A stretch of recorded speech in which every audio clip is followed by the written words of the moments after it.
प्रायोजक हैं mothers kids, Madhusthali institute of paramedical sciences. Madhusthali institute of paramedical sciences से x-ray course द्वारा रोजगार पाकर अपने स्वर्णिम भविष्य का निर्माण करें।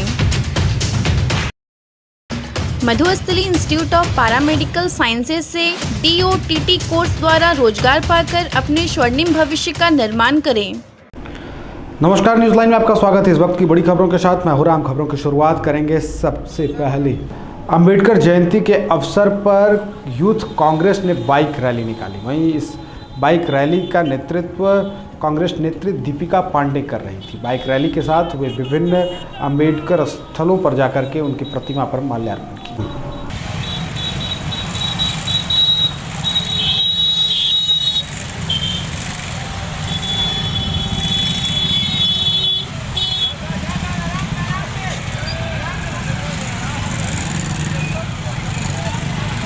वहीं निशिकांत दुबे के शुद्धिकरण वाले बयान के बाद राजनीति पूरी तरह से गर्मा गई है। इस पर पूर्व सांसद गोड्डा फुरकान अंसारी साहब ने प्रतिक्रिया दी है।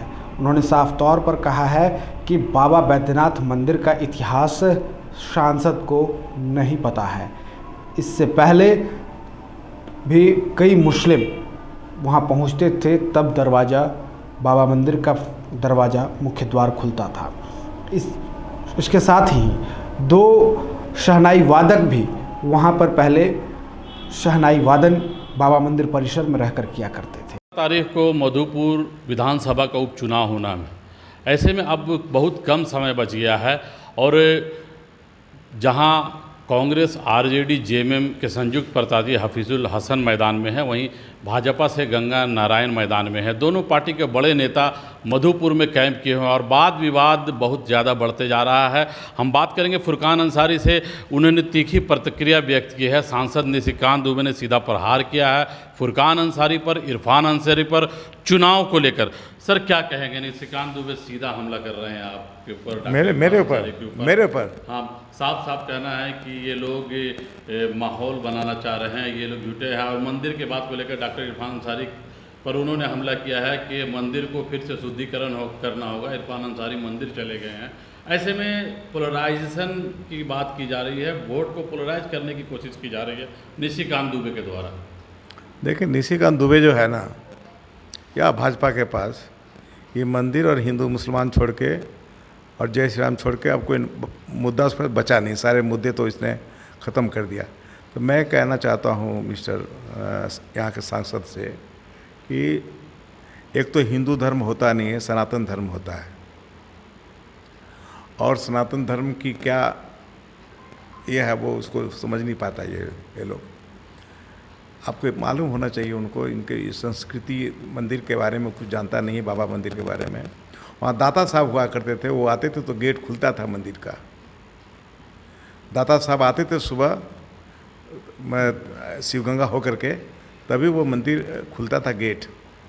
और वहाँ शहनाई वादक जो है, दो मुस्लिम लोग सुबह शाम शहनाई वादक जो करते थे, वो मुस्लिम लोग ही करते थे। ये मंदिर के जो है, मंदिर के बारे में उनको को ज्ञान नहीं है। न BJP को ज्ञान है और नहीं यहाँ के स्थानीय सांसद को ज्ञान है। उनको इस सब चीज़ की जानकारी होनी चाहिए। और मंदिर में यदि बाबा वहाँ के जो पुजारी पूजा कराता है किसी मजहब के लोगों को, तो वो नहीं पूछते कि तुम किस जाति को और किस धर्म का है। यही तो इस देश की संस्कृति है, यही तो सनातन धर्म की जो अपना ये है। ये इस पर जो है ये बोलते हैं तो इनको कोई मुद्दा नहीं है। सुनिए, आखिर सांसद क्यों घबरा रहे हैं फुरकान अंसारी और डॉक्टर इरफान अंसारी? देखिए, मैं यहाँ का स्थानीय सांसद से और BJP के नेताओं से कहना चाहता हूँ कि देखिए, गीता में कहा है कि धर्म ही सबसे बड़ा, कर्म ही सबसे बड़ा धर्म है। कर्म करिए, जय श्री राम का नारा लगाइए, तेल का दाम कम कर दीजिए। कर्म करिए, डीजल का दाम कम करा दीजिए। कर्म करिए, गैस का दाम कम करवा दीजिए। कर्म करिए, मोदी जी को कहिए कर्म करेगा, जो वादा किया था उस वादा को पूरा करे। 15 लाख रुपया खाता में डाल दे, महंगाई कम करा दे। 2 करोड़ पर एक साल में जो 2 करोड़ नौकरी देने की बात हुई उसको दे दे, कुछ दे दे। किसानों की आमदनी कहा था 2 गुना कर देंगे, वो कर दे। ये कर्म तो कुछ कर नहीं रहे हैं। कर्म नदारत है और श्री जय श्री राम पर वोट आप मांग रहे हैं। कितना दिन लोगों को चकमा दीजिएगा। आज का जो वोटर है हम लोग से ज़्यादा, हम लोगों से ज़्यादा सजग और होशियार है, वो हर बात को समझता है कि हमको वोट। नहीं सर, ये गठबंधन के प्रत्याशी हबुज हसन है, कांग्रेस चुनाव लड़ रही है, चुनाव जेएमएम लड़ रही है, ऐसे में सांसद लगातार कांग्रेस पे अटैक, आखिर इसकी क्या वजह है? देखिए, हमारे पर अटैक करने का मतलब ये होता है कि वो समझता है कि फुरकान अंसारी मुस्लिम है या इरफान अंसारी मुस्लिम है, इनके पर अटैक करने से हिंदू वोट पोलराइज होगा। लेकिन ये बात नहीं है, पोलराइज नहीं होने वाला है वोट। उसका सब चाल हम लोग समझते हैं ना, वो हम लोग को क्या सिखलाएगा पॉलिटिक्स। ये हमारे पर अटैक जो कर रहे हैं, ये समझ रहे हैं कि पोलराइज करने की एक साजिश है। फुरकान अंसारी पर, लेकिन फुरकान अंसारी पर जो है जाति का असर नहीं होने पड़ा, मेरे सेहत पर उसका असर नहीं पड़ता है। ये जान रहे हैं, खाते हैं, एक साथ पीते हैं, एक साथ जो है सोते हैं, एक साथ हम लोग उठते बैठते हैं और एक सुख दुख में साथ देते हैं। इसमें कहीं कोई उसका असर नहीं पड़ने वाला है मधुपुर में। दूसरी बात ये भी आरोप लगा रही है कि जहाँ राज्य में कोरोना तेजी से बढ़ रहा है, ऐसे में मुख्यमंत्री 6-6 दिन मधुपुर में आके बैठ गए हैं, कोरोना पर उनका ध्यान नहीं है, अस्पतालों में जगह नहीं है, क्या कहेंगे? देखिए, मुख्यमंत्री कहीं भी रहेंगे, लेकिन मुख्यमंत्री का एजेंसी इतना मजबूत है, मुख्यमंत्री एक एक पल का मॉनिटरिंग करते हैं, ख्याल रखते हैं कि कहाँ क्या हो रहा है राज्य के अंदर। मुख्यमंत्री रांची में रहेंगे तो क्या झारखंड का, क्या संथाल परगना और देवघर जिला का खबर नहीं रखेंगे क्या? अब मुख्यमंत्री अगर देवघर में रहेंगे तो क्या पूरे झारखंड का खबर नहीं रखेंगे, राज्य की खबर नहीं रखेंगे? उनको सब चीज़ का पता है और कहाँ क्या करना है मुख्यमंत्री कोशिश कर रहे हैं, उसको पूरा करेंगे और जहाँ कमियाँ हैं उसको दूर करने की पूरी कोशिश हो रही है। और स्वास्थ्य मंत्री भी लगे हुए हैं, सारे लोग लगे हुए हैं इस काम को करने के लिए। कोरोना देखिए एक महामारी है, उसको रोकने में इतनी लार्ज स्केल पर जो है इसकी संख्या बढ़ती जा रही है, तो एकाएक कुछ बढ़ जाना, आफत आ जाना, तो उसमें थोड़ी सी कहीं ना कहीं चूक विलम्ब होती होगी। लेकिन मंत्री हैं, बहुत ही सीरियस, हमारे हेल्थ विभाग के अधिकारी हैं, सचिव हैं, सभी लोग सीरियस हैं इस मामले में। तो कोरोना चुनाव पर कुछ असर डालेगा क्या 17 तारीख को कोरोना? क्या लगता है कि मतदान अपने मिजाज पे होगा या कोरोना का कुछ असर दिखेगा? आप लोग जो हम लोग से पूछते हैं इस बात को, मोदी से नहीं पूछते हैं कि बंगाल में क्या असर कर रहे हैं आप। मोदी के भीड़ में जो है 1-1 करोड़ आदमी, 1-1 लाख, 2-2 लाख, 5-5 लाख जमा होता है बिना मास्क लगाए हुए, बिना वहाँ जो जमा करवाते हैं तो उनको नहीं पूछते हैं कि कोरोना का असर क्यों नहीं पड़ेगा आपके यहाँ, आप जो मीटिंग करवा रहे हैं उनसे नहीं पहले पूछेगा। हम लोग से जो पूछते हैं मामूली, हम लोग एक हारे हुए सांसद हैं, हम लोग से जो पूछते हैं पहले पूछिए ना अमित शाह से, पूछिए ना वहाँ मोदी से, पूछिए ना बीजेपी का शीर्ष नेता से कि आप लोग जो है बता रहे हो, तुम अपना पूछो ना अपने आका से। लेकिन मैं साफ साफ कहना चाहता हूं कि हम लोग सजग हैं और वोटिंग परसेंटेज जैसे बंगाल में होता है उस तरह से उससे बढ़ चढ़ के यहाँ वोटिंग परसेंटेज होगा कैसे नहीं। और कुछ भी ये कर ले, बीजेपी जहाँ जहाँ जाता है वहाँ हम लोग का वोट बढ़ रहा है, इसलिए कि वोटर बहुत सजग है। अब वोटर की इस बात को महसूस करने लगा है कि महंगाई की मार तो आखिरकार हमें को झेलना पड़ेगा। किसान का जो इतना स्तर खराब कर दिया है उसका मार किसान ही बुझेगा। किसान ये वोटर ये समझने लगा है कि डीजल, पेट्रोल और गैस का जो दाम है वो सिर्फ बीजेपी वालों के पर ही उसका असर नहीं पड़ता, आम जनता के ऊपर उसका असर है। आम जनता का शोषण हो रहा है, ये वोटर समझने लगा है। भाजपा के मन से मुद्दे गायब हैं, पाकिस्तान, मुसलमान, यही मुद्दा उसके पास रह गया। उसका कोई काम ही नहीं किया ना। 7 वर्षों में मोदी ने कोई काम नहीं किया, भाजपा ने 18 साल में कोई काम नहीं किया, तो यही एक मुद्दा है ना। ये मुद्दा आप जनता सुनने को तैयार नहीं है। पाकिस्तान, हिंदुस्तान, हिंदू और मुस्लिम और मंदिर और मस्जिद, जात और पात, ये सुनने को तैयार अब नहीं है। इससे अगर महंगाई कम हो सकती है तो चलो ठीक है, करा दो। हिंदू मुसलमान करने से महंगाई कम हो जाएगा तो करा के दिखाइए। ये सब कुछ भी नहीं कर पा रहे हैं। क्या लगता है आपके प्रत्याशी, गठबंधन के प्रत्याशी जीत के प्रति कितना स्वस्थ हैं, उनके जीत के प्रति? 100-200%। एक चीज़, और सिर्फ जीत ही नहीं है, मधुपुर में उतना वोट से आज तक कोई नहीं जीता होगा, उतना वोट से जीतेगा ही। तो साफ साफ कहना है फुरकान अंसारी का कि इस चुनाव में न तो कोई जात का रंग चढ़ेगा, न कोई पात का रंग चढ़ेगा, सीधा सीधा गठबंधन के प्रत्याशी को भारी अंतर से जीत हासिल होगी और इस कोरोना में मतदान में कहीं कोई फर्क नहीं पड़ेगा, निर्भर अगर लोग मतदान करेंगे और मतदान प्रतिशत को बढ़ाएंगे। मैं अपने सहयोगी रामचंद्र झा के साथ Prince Ahmad, India Voice, Madhupur. और इस कोरोना काल में जहां पूरी तरह से स्कूल, कॉलेज, कोचिंग संस्थान सभी बंद हैं, वैसी परिस्थिति में मधुपुर में चुनाव हो रहा है।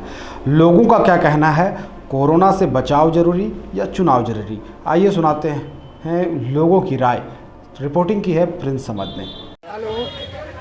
17 तारीख को मधुपुर विधानसभा का उपचुनाव होना है और इस उपचुनाव में लगभग 6 प्रत्याशी चुनाव मैदान में। ऐसे में सीधा मुकाबला जेएमएम और बीजेपी के बीच में दिख रहा है। कुछ मतदाता यहाँ पर मौजूद हैं, उनसे हम जानेंगे, आज इनका राय जानेंगे। और ख़ास करके कोरोना काल भी चल रहा है, कोरोना भी तेज़ी से बढ़ रहा है। ऐसे में कोरोना और चुनाव दोनों को किस रूप में देखते हैं? क्या नाम है आपका? मेरा नाम इंतखाब आलम है। ये बताइए कि 17 तारीख को चुनाव है और कोरोना भी तेज़ी से बढ़ रहा है, क्या कहेंगे? कोरोना और चुनाव दोनों को किस रूप में देखते हैं आप? पहली बात तो चुनाव को सामने में देखना है, इसलिए कि अभी सबसे पहले मुद्दा है चुनाव का। चुनाव हो जाने के बाद उसके बाद कोरोना के बाद कोई राय जो सरकार लेंगे हमारे। चुनाव पे भारी है, कोरोना पे भारी जी, है चुनाव। जी जी जी जी जी। अच्छा, 2 प्रत्याशी चुनाव मैदान में हैं। एक पहले से सरकार ने मंत्री बनाकर चुनाव मैदान में उतारा, दूसरे विधायक। तो विधायक और मंत्री क्या पसंद करेंगे इस चुनाव में? नहीं, मंत्री जी रहेंगे तो कुछ विकास होगा इस मधुपुर का मेरा। और ये अब हमारे गंगा नारायण सिंह अगर एमएलए बनते हैं तो उनका प्रक्रिया अलग होगा, और मंत्री बनते हैं तो मंत्री का अलग मुद्दा होगा। वो जो सोच के रखे हैं हमारे मधुपुर के लिए, वो उसका भला होगा। कोरोना तेजी से बढ़ रहा है, ऐसे में प्रशासन एकदम निष्क्रिय है कोरोना को लेकर, तो इस पर क्या आपका मंतव्य क्या होगा? तो जैसे कि हमारा कहना था कि करीब में रमज़ान भी है, तो कम से कम हाफ डे कोरोना का लॉकडाउन लग जाए तो अच्छी रहता। चलिए, तो आप देख सकते हैं अभी इंतखाब जी ने अपना ओपिनियन दिया। और भी कुछ लोग हैं हमारे साथ। क्या नाम है आपका? मोहम्मद सनाउल। मोहम्मद सनाउल। ये मोहम्मद सनाउल जी हैं और इनका एक अलग पेशा भी है। क्या करते हैं सनाउल जी? यही हाथ पैर क्रैक होता है उसको ठीक करते हैं, लोगों को भलाई करते हैं। इनका अनोखा अंदाज है, किसी का हाथ पाँव क्रैक हो जाता है उसको ये बैठाते हैं, लोगों की भीड़ इनके पास रहती है। सनाउल जी, अभी 17 तारीख को चुनाव है, ऐसे में 2 प्रत्याशी के बीच सीधा मुकाबला दिख रहा है। एक तरफ मंत्री हैं और दूसरे तरफ विधायक के लिए वोट मांग रहे हैं। क्या चाहेंगे, किसको चाहेंगे? यही बीजेपी, इसको चाहेंगे हम, जेएम को। जेएम? हाँ, जेएम को चाहेंगे, वो जो अपना भलाई करेंगे, अपना मधुपुर के लिए है। अपना जब चाहे 12 बजे रात उससे मिल सकते हैं। गंगा नारायण सिंह से थोड़ी हम 12 बजे रात को मिल सकते हैं। ऐसे में कोरोना भी तेज़ी से फैल रहा है, क्या करेंगे? कोरोना को देखते हुए क्या लगता है कि सरकार को कुछ उपाय करनी चाहिए? एकदम करेगा, करना चाहिए और करेगी। क्या इस चुनाव में कोरोना पर भारी दिख रहा है चुनाव? हाँ, चुनाव भारी है। चुनाव भारी है। हाँ। आपसे भी जानेंगे। क्या नाम है आपका? मोहम्मद सिराज। मोहम्मद सिराज जी, 17 तारीख को चुनाव होना है, ऐसे में 2 प्रत्याशी, क्या मुद्दा होगा इस चुनाव में? क्या देखिए, मुद्दा तो बात की है, सबसे बड़ी चीज़ ये है कि जहाँ भी इलेक्शन होता है वहाँ से कोरोना भाग जाता है। देखिए, बंगाल में इलेक्शन हो रहा, रैली हो रहा, मोदी जी का, MP अमित शाह का आ रहा, दिल्ली से आ रहा, कोई कोरोना नहीं है। और जहाँ इलेक्शन बंद हो जाता है वहाँ कोरोना आता है। गरीब लोग कमा नहीं पाता है, रिक्शा नहीं चला पाता है, सब्जी नहीं बेच पाता है, दुकानदार दुकान नहीं खोल सकता है। यही मजबूरी है कि हमको ये समझ में नहीं आता है कि जब जहाँ चुनाव होता है वहाँ कोरोना कैसे भाग जाता है। क्या लगता है 17 तारीख को फिर कोरोना आ जाएगा? 17 के बाद 17 बाद में कोरोना नहीं है, आदमी कमा नहीं सकेगा, ठेला नहीं चल सकेगा, दुकानदार नहीं खोल सकेगा। तो ये क्या चाल है मोदी जी का, ये समझ में नहीं आ रहा है। क्या लोगों से राजनीति है कि ठीक चुनाव खत्म और कोरोना आ जाता है? तो ये कोरोना पर चुनाव अभी देखिए ना, अभी देखिए इलेक्शन का माहौल है, हर जगह आदमी भीड़ लगा हुआ है, बिना मास्क से घूम रहा है, कोई बोलने वाला नहीं है। और ठीक चुनाव खत्म होगा और बिना मास्क करेगा तो 500 फेंक दीजिए, 4 लाठी मार खाइए, कितना आदमी पेट टूट गया, हाथ टूट गया, सर फट गया, ये कोई देखने वाला नहीं है। सबसे बड़ा मजबूरी है। चलिए, आप क्या नाम है आपका? मेरा नाम हुआ जितेंद्र यादव। क्या नाम हुआ? जितेंद्र यादव। सिकंदर यादव जी, बताइए कि 17 तारीख को चुनाव हुआ है, ऐसे में कोरोना पर भारी दिख रहा है चुनाव। जी हाँ, क्या कहेंगे इस बिंदु को लेकर? हमें तो लग रहा है कि इस बार कोरोना के लिए तो खैर इलेक्शन तो भारी है ही। बहुत आदमी हो सकता है कि घर से निकल भी नहीं पाएगा वोट देने के लिए। 17 तारीख को चुनाव है, 2 प्रत्याशी मैदान में, सीधा मुकाबला है। एक तरफ मंत्री और एक तरफ विधायक के लिए वोट मांग रहे हैं, क्या कहेंगे इसे? जो सही है उसको तो आदमी चुनेगा ही। अब तो ये तो अंडरग्राउंड है, अब देखिए क्या होता है आने वाला कल तो बाद में पता चलेगा। क्या नाम है आपका? मोहम्मद मुख्तार। क्या 17 तारीख को चुनाव है, ऐसे में क्या कहेंगे? 17 तारीख को वोट पड़ना है और इधर कोरोना भी तेजी से बढ़ता जा रहा है, क्या कहेंगे? अभी सर अभी कोरोना कोई ने देखने वाला नहीं है, अभी सिर्फ चुनाव देखने वाला है। सिर्फ चुनाव अभी भारी पड़ रहा है। 17 के बाद कोरोना देखा जाए। 17 को बाद मैंने बहुत ज़्यादा कोरोना नजर आने लगेगा। लॉकडाउन करे लेकिन गरीब। तो आप देख सकते हैं कि साफ लोगों का जो ओपिनियन है, लोगों का जो कहना है, कोरोना पे कहीं ना कहीं भारी है चुनाव। सरकार की भी नज़रें, प्रशासन की भी नज़रें कोरोना से बिल्कुल हटी हुई है। जैसे ही 17 तारीख को चुनाव समाप्त होगा, एक बार कोरोना को लेकर प्रशासन फिर सतर्क होगी और तब लोगों को फिर जागरूक किया जाएगा। अभी बिल्कुल सभी की नज़रें कोरोना की तरफ से हटी हुए हैं। ऐसे में प्रतिदिन कोरोना की रफ्तार बढ़ती जा रही है और चुनाव की रफ्तार तेज पकड़ती जा रही है। 17 तारीख को भी तय होगा कि कोरोना थमता है या बढ़ता है, ये 17 तारीख के बाद पता चलेगा। मैं अपने सहयोगी रामचंद्र के के साथ Prince Samad, India Voice, Madhupur. फिलहाल खबरों के लिए इतना ही, दीजिए इजाज़त, नमस्कार।